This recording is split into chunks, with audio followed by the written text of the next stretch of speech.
Jodolo mag din Kopere ka hotel kod jakom mar Reverend Maurice Muhatia osiro ng'anyo mar rowere mag kweth mag Gen Z ka gikoni duond rawere en mar rieyo telo ma pacho ka. Motelo ne romo maduong' mar paro rowere manowito ngimagi e ng'anyo ma higa mokalo. Jodolo kwayo piny owacho mondo chiw arita makare ka rowere to gikwayo mondo ng'anyo margi obed mar kwe ka bende gilombogi mondo kik giti kodgi marach kod kweth mag josiasa. Judith Omondi nigi ler mar wachni. Kweth mar rowere mag Gen Z oyudo sir mar jodolo mag din Kopere e chenrogi mar timo rapar ni rowere mane owito ngimagi e lwet obila e ng'anyo ma higa ma okalo kod bang' ng'anyogo.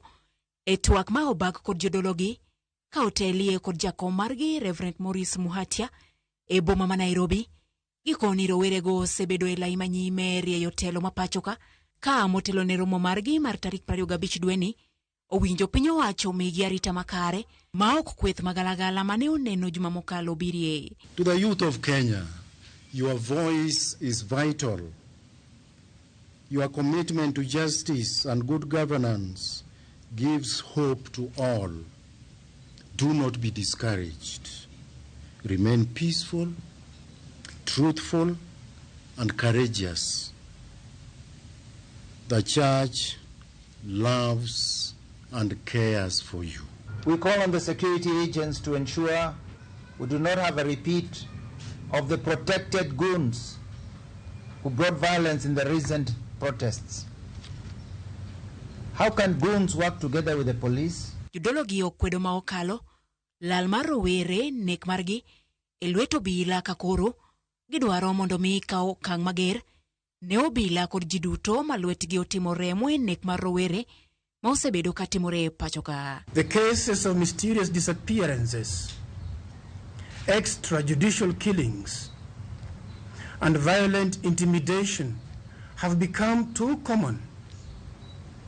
Painfully, we recall the more recent deaths of Father John Maina, Father Alois Bett, and that of Albert Ojwang, and others whose lives were taken in unexplained and violent circumstances. As we remember those who died in the protests of 2024, we pray for those young souls. We demand justice for all those murdered and those shot, and conviction of all the perpetrators. Gikwayo piny owacho mondo wene jopiny ratiro mar golo pachgi ma ok oketgi tenge kuom wuoyo e wi telo matiyo. All Kenyans, including journalists, clergy, civil society actors, and especially young people, must be allowed to express themselves without fear.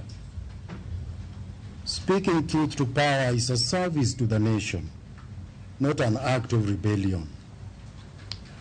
We must not threaten dissenters with death.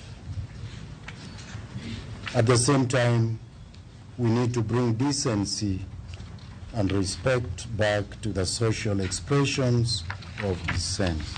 Wisolro ma osebedo ka itimo kod josiasa ma oluoro telo matiyo e duol mar economic empowerment.